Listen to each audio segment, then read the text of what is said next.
Ji. Thank you, Speaker, sir, for giving me an opportunity to speak in the Public Examination Prevention of Unfair Means Amendment. जैसे सुप्रिया जी ने कहा कि 2024 में यह bill संसद में आ चुका है और आज यहाँ पे अमेंडमेंट हो रहा है। 2024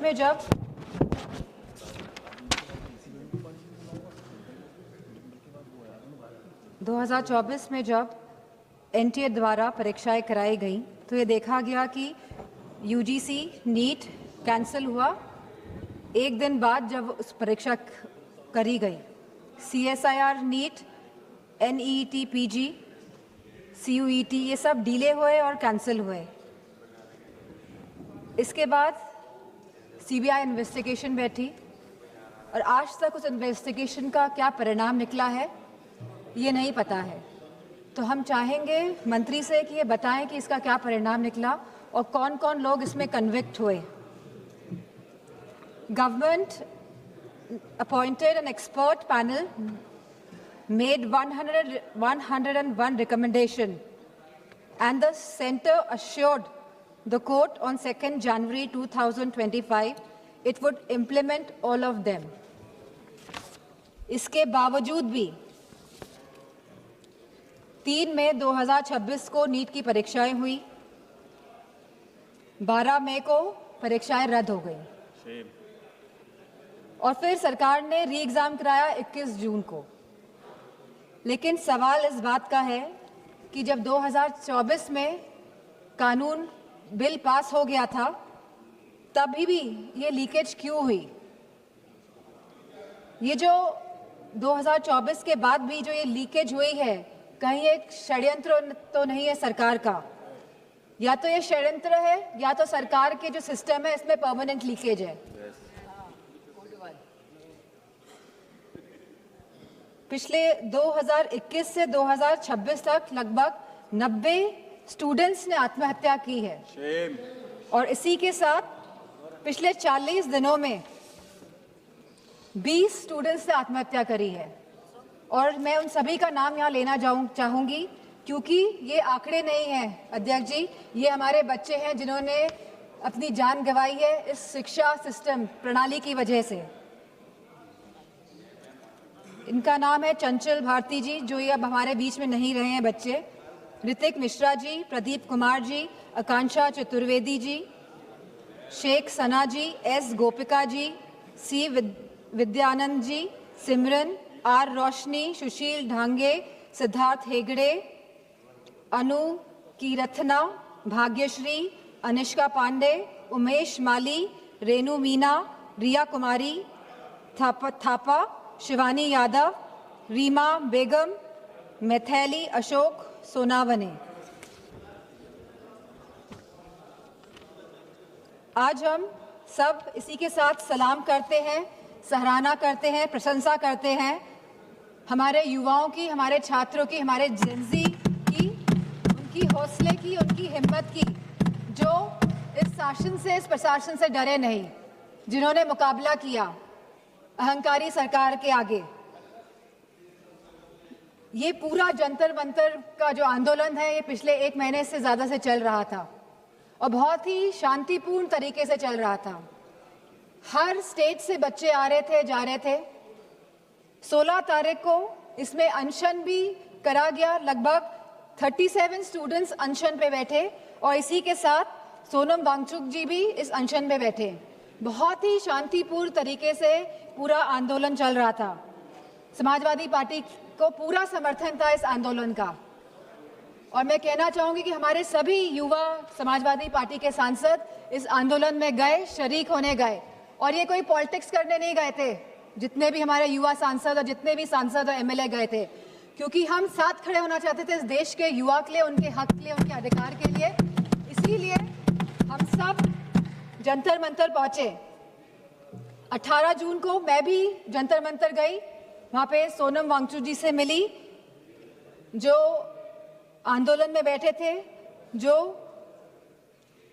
बिना कुछ खाए पिए, जहाँ उनको 16 दिन हो गए थे, अनशन पे बैठे हुए थे सभी बच्चे और सोनम वांगचुक जी। लेकिन 18 जुलाई को सरकार ने क्या किया? सवाल इस बात का है, जो लोग अहिंसा के साथ बैठे हुए थे, जो लोग गांधी जी के विचारों के साथ सत्य और अहिंसा की लड़ाई लड़ रहे थे, उनको आप लोगों ने सफेद कफन पहनाने का काम किया। 18 तारीख को आप लोगों ने उनको कफन पहनाने का काम किया और गांधी जी के विचारों को आप लोगों ने कहीं ना कहीं कफन पहनाने का काम किया। इस देश में लोकतंत्र तो है, लेकिन वाकई में क्या स्वतंत्रता है? सवाल इस बात का है आज। जिस तरह बच्चे आए 20 जुलाई को, और कहां से नहीं आए, हर प्रदेश से बच्चे आए, यूपी हो, बिहार हो, तमिलनाडु हो, आसपास के मध्य प्रदेश हो, सभी स्टेट से, बॉम्बे हो, सभी स्टेट से, सभी प्रदेशों से बच्चे आए, क्योंकि वो सब अपनी एकता दिखाना चाहते थे। क्योंकि ये लगातार पेपर जो लीक हो रहे हैं, लगातार जिस तरह का दौर चल रहा है आज, और लगातार जिस तरह सरकार आंखें मूंद के बैठी हुई है और जो सुन नहीं रही है, वो अपनी बात रखने आए थे सरकार से, वो अपनी भावनाओं को सरकार के सामने रखने आए थे। वो चाहते थे कि जो एजुकेशन मिनिस्टर है उनका रेजिग्नेशन हो, और तो कोई बात नहीं थी। सब अपनी एकता और अखंडता दिखाने आए थे। For a purpose they had come to Jantar Mantar. लेकिन सरकार ने उनके साथ क्या बर्ताव किया, सवाल इस बात का है। क्योंकि हम लोग भी उस आंदोलन में शामिल हुए। और क्यों शामिल हुए हम लोग? क्योंकि ये बच्चे आंदोलन में बैठे थे, क्योंकि हमारे देश के बच्चे आंदोलन में बैठे थे।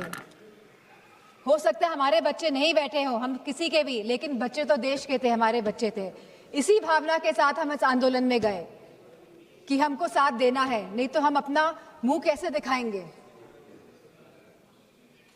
हमारी अंतरात्मा क्या जवाब देगी? और ये आत्मा की जवाब जो हम दूसरों को नहीं देना चाहते थे, हम खुद को हमको जवाब देना था। इसीलिए हम सब गए। लेकिन जो बर्बरता देखी गई सड़कों पे, उसका बयान नहीं किया जा सकता है। आपने बैरिकेडिंग लगा दी 100-100 मीटर पर, और बच्चों को आपने वहां पे ट्रैप कर दिया, और फिर वहां पे आपने लाठियां बजाई बच्चों पे, उनके सर फोड़े गए, बेटियों के कपड़े जानबूझ के फाड़े गए। ये सरकार जो बेटियों की बात करती है, आपने बेटियों के कपड़े फाड़े, आपने कील लगी वाले डंडों से बच्चों के सर फोड़े, वहां पे आपने पैलेट गन चलाई, आपने बिहार में AK-47 का प्रयोग किया। हम थे वहां पे, हमें पता है क्या स्थिति थी। किस फेयरलेसनेस के साथ, बिना डरे बच्चों ने सामना किया इस प्रशासन का, शासन का और सरकार का। बहुत बच्चे बेहोश हो गए, बहुत बच्चों के सर से खून निकल रहा था। They were feeling humiliated. I could feel their pain because I was there. और मैं समझती हूँ जितने भी लोगों ने, जितनी भी माताओं ने, और मैं समझती हूँ पुरुषों ने भी ये रील्स देखी है इंस्टाग्राम में, सोशल मीडिया के माध्यम से, जो भारतीय जनता पार्टी के लोग छुपा नहीं पाए अपनी गोदी मीडिया द्वारा। तो सबका दिल कहीं ना कहीं आहत हुआ। सबको चोट पहुंचाने का काम भारतीय जनता पार्टी की सरकार ने किया है इस आंदोलन को लेके। और जिस तरह से बेटियां इस ट्रॉमा से गुजरी हैं, वो बोल नहीं पा रही थी ठीक से, वो सांस नहीं ले पाई थी ठीक से। जिस तरह से आपने छातियों पे बच्चों का वार किया है, मैं समझती हूँ कहीं ना कहीं आप सबके आगे तो आएगा ही है, कोई भूलने वाला है नहीं। यहाँ पे लोग इमरजेंसी की बात करते हैं, 50 साल पहले इमरजेंसी लगी थी और आज भी इमरजेंसी की बात होती है। लेकिन इमरजेंसी अगर वाकई में आप लोगों को देखनी थी तो आप आते हो सड़कों में, देखते कि इमरजेंसी क्या होती है। जहाँ बच्चे खून पसीना बहा रहे थे सड़कों पे, वहां पे आप सब लोग बहुत ही महफूज तरीके से बैठे हुए थे संसद के अंदर। और यहाँ पे बहुत सारे सांसद जो पता नहीं क्या क्या बयान दे रहे हैं बच्चों के लिए, अभद्र भाषा का प्रयोग कर रहे हैं।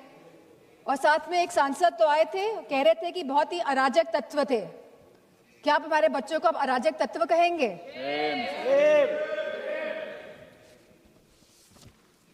यहाँ पे जो सांसद है वो तो डर के मारे इधर से उधर हो रहे हैं। सरकार को डिलिमिटेशन बिल पास कराना है तो दबाव बनाया जा रहा है सब पे कि आप इधर हो जाइए, आप उधर हो जाइए, लेकिन आप लोग बच्चों पे कोई दबाव नहीं बना पाए। और हमें बहुत फक्र है इस बात का कि हमारे बच्चे झुके नहीं आपके आगे, इस सरकार के आगे नतमस्तक नहीं हुए। आप लोग तो अमेरिका वालों के सामने नतमस्तक होके आ गए। लेकिन हमें फक्र है कि हमारे बच्चे लड़े और इस लड़ाई को जीते। और मुझे खुशी इस बात की है कि समाजवादी पार्टी पूरी तरह से यूथ के साथ, छात्रों के साथ खड़ी रही और आगे भी हमेशा खड़ी दिखाई देगी।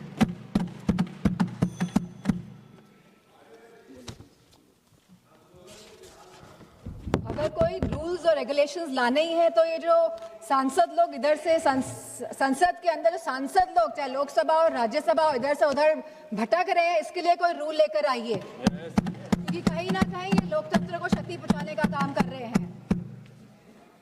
और आज जिन बच्चों का खून बहा है, जो बच्चे आहत हुए हैं, जिन बच्चों के साथ बहुत ही गंदा व्यवहार किया गया है सरकार द्वारा, चाहे वो बीजेपी के सभी सांसद हो, चाहे उनके अलायंस पार्टनर हो, सारे लोग ये जिम्मेदार हैं। अध्यक्ष जी, आप सभी को मैं कहना चाहूंगी, अपनी बात को खत्म करना चाहूंगी कि you have ripped the youth of the country of its dignity, respects and rights, but I also salute the youth of the country for they didn't let go of anything. They stayed, they stood, they fought all together. And I have huge love and respect for the children of my country. And इन्हीं शब्दों के साथ मैं सरकार से कहना चाहूंगी, with sincerity and with resolve, transformation is imminent. आप रोक नहीं सकते हैं ट्रांसफॉर्मेशन को, अगर आपके अंदर sincerity है और अगर आपके अंदर ये resolution है। लेकिन आपके अंदर क्या है ये तो आप ही जानते हैं। मैं चाहूंगी कि होम मिनिस्टर आके जवाब दे, जो हमारे बच्चों के साथ बर्बरता की गई। आज आप भारत को डेमोक्रेटिक कंट्री कहते हैं, लेकिन जिस तरह आपने मारा, पीटा और आज भी आप चिन्हित करने का काम कर रहे हैं, तो मैं चाहूंगी कि होम मिनिस्टर आए और इस बात का जवाब दे कि आखिरकार दिल्ली की सड़कों में इतने बड़े आंदोलन में, जहां सभी बच्चे थे, निहत्थे थे, अहिंसा के भाव के साथ आए थे, बिना किसी अस्त्र और शस्त्र के, आप लोगों ने इतना हिंसा का प्रयोग क्यों किया? इसी के साथ मैं अपनी बात को समाप्त करती हूं। माननीय श्री अरुण भारती जी। धन्यवाद अध्यक्ष।